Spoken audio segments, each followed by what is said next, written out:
In today's video, I want to discuss how we can apply Alex Hormozi's $100 million offers for e-com brands that are bootstrapped, that are startups, that don't have VC funding. Now, I know Hormozi already did a video, something similar e-com related, but what is missing in that video is the context on how to apply this when you're running ads. How can you utilize these strategies from a paid media perspective? How can you create the offers? How can you track your unit economics? How can you really define the blueprint and what you can introduce into your e-com business so that you can be set up to scale? So let's break down the specifics. First of all, we need to know our numbers. Before we can launch any ads, before we can create any campaigns, before we can come up with any offers, we need to understand what our gross margin is. So we need to do our due diligence, and this is the beauty of this protocol and just experiencing the game. So typically, on average, SKUs range from $30 to $50 on the front end for one single product. Depending on the industry, like for t-shirts, you can go $50 and go $60, $70, depending on even the material and all that. I see Lululemon, Vori, those kind of athleisure brands charge more higher ticket because they're selling the quality. Now, vice versa, if you go down the funnel, I've seen sock brand companies have a pack of socks for $30, $40, right? So regardless, this is our MSRP, the structure of this unit economics calculator. We have our MSRP, we have the cost for each SKU, or depending on if we want to push multiple SKUs, we can put that here. We have our cost of goods sold. We have our shipping and receiving stock, transaction fees, pick and pack fees, shipping and fulfillment, return rate. Typically, I mean, if you know the return rate over a period of 6 months, you can introduce this into the ecosystem, but not necessary. And then for here, we have unit margin and then net target. So on average, we're aiming for around a 20% net profit target. But on instances where we're strapped for cash or something along those lines, we might shift this from 20% to 15% or even 10%. But nonetheless, on average, your break-even MER target is going to be around that 2. And then your blended ROAS target, of course, in this scenario, right, 2.78 is way too high. So then we'd come up with ways to lower this, right? So whether this is a single SKU, we might add on additional 2-product or 3-product bundle, right? Frame it as a bundle. And then from there, we're just trying to increase the gross margin target so that we can have more net profit in line. So the higher gross profit or the higher gross margin, well, then more room you have for net profit. And of course, the more money you're making on the front end. So it's far easier for us to start off and increase the prices than it is for us to reverse engineer ad spend and try to lower the CPA, right? If I'm strapped for cash in 90 days, my target is I want to double my revenue. Well, then I'm looking to double my prices because it does take time. You need data. You need to make iterations within the funnel so then you can actually reduce your CPA costs.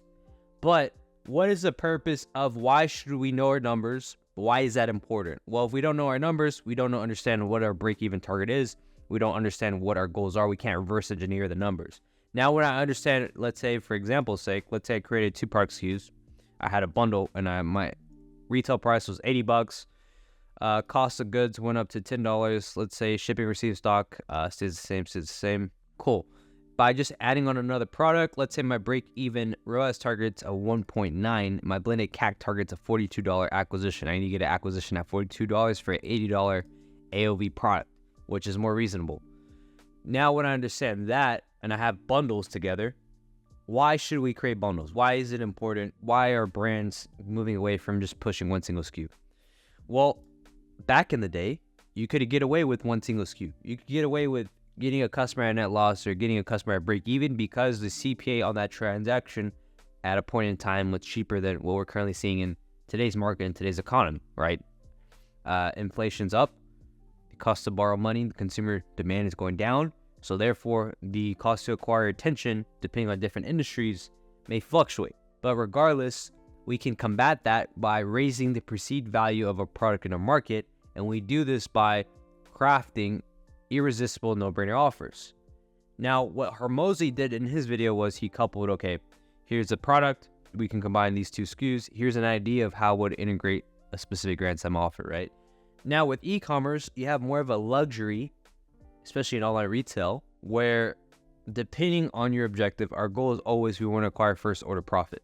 Now on the back end, you can be experimental with this. This is where if your business has multiple SKUs, a lot of collection SKUs, you have more ability to downsell, cross, or even push that on a retargeting front, right? You can get those same exact customers that bought into this bundle. You can downsell them on a complementary bundle, a congruent bundle, so on and so forth. So the more products you have at hand at your disposal, the more offers you can run. And of course, depending on your business objective, if you're pushing subscriptions or you're dropping consistent collection drops, regardless, our main goal in this, if we want to grow our business holistically, is we need first order profit, and then we need strong returning customers buying back from our business multiple times during the year. That's how we grow. So the purpose of having multiple SKUs in a bundle is you're giving a brand new customer who's never heard about your business, you're giving them more than one SKU to try. So then the chances of them trying multiple SKUs and actually liking a winning product or coming back and replenishing out of this bundle of 3, maybe they're replenishing 1 or 2 other products, that is higher because you're giving customers more of a chance with the higher AOV bundle. Now, granted, there's trade-offs here. With the higher AOV bundle, they probably might not come back to your business. Those customers might not come back from your business until month 6 or month 7 or month 8, maybe later on in the year. Whereas if you push a lower SKU, a lower ticket, you're not making money on the front end, but you're relying on LTV to turn a profit. Which in this scenario, if I'm trying to control my spend, I'm trying to control my numbers, I want to raise my prices because second and third order consequences are, A, I'm getting customers that value my product and they're not just buying off of discounts. I am training those buyers to want to buy more than one single SKU. I'm setting up a relationship on the back end where I send them to a Facebook group or whatever, so then I can capture that LTV, and then I'm just downselling and cross-selling them with complementary products. That's the purpose of this environment, this omnipresent, I would say, flywheel with this funnel. We want to actively train first-time customers to spend over $100 with us. We can reduce friction within the sales funnel by incentivizing customers with offer stacks. So what Hormozi mentioned was offer stacking with free shipping. You might have warranty. You can also do a buy 2, get 1 free offer, buy 1, get 1 50% off, or a free gift for purchase. Those are typical no-brainer offers that are congruent in the space.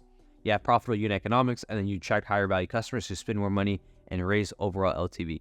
So in this setting, when I understand my unit economics, when I know my numbers, when I am able to track key points within the business, and I have KPI targets aligned, well, it's far easier for me to now reverse engineer split test multiple offers in a given month.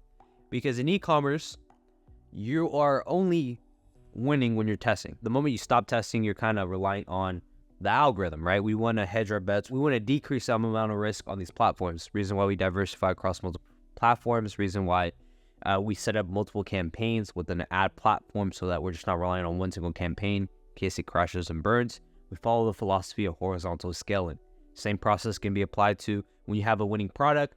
Can you look at other SKUs that fit that same congruency? Can you create multiple iterations of a winning product on top of scaling up the vertical? You're going horizontally, expanding collection, so on and so forth, right? Those are the variables that do more for your business than just focusing on ad spend, than just focusing on just offers, right? Everything has to move congruently. We need first order profit. We need a reduction in churn. We need a strong community. We need to reduce churn. These are the scenarios we must face if we're trying to exit our company for a high enough multiple. So if you're at a point in stage with your own company where you're tired of getting burned by ad agencies, you really want to take your business to the next level, you just lack the expertise, you can check out scalevelocity.io, where you can read my free 30-page protocol breaking down our exact process on how we help brands build in-house for exits while having first order profit, while having reduction in churn on the back end with LTV. And then apart from that, you can book a call with me and speak directly with me. And if you're a good fit, I'll make you an offer to see if you're a good fit to work with us at scalevelocity.io. With that being said, guys, if you have any questions, drop them down below, and I'll see you guys in the next video.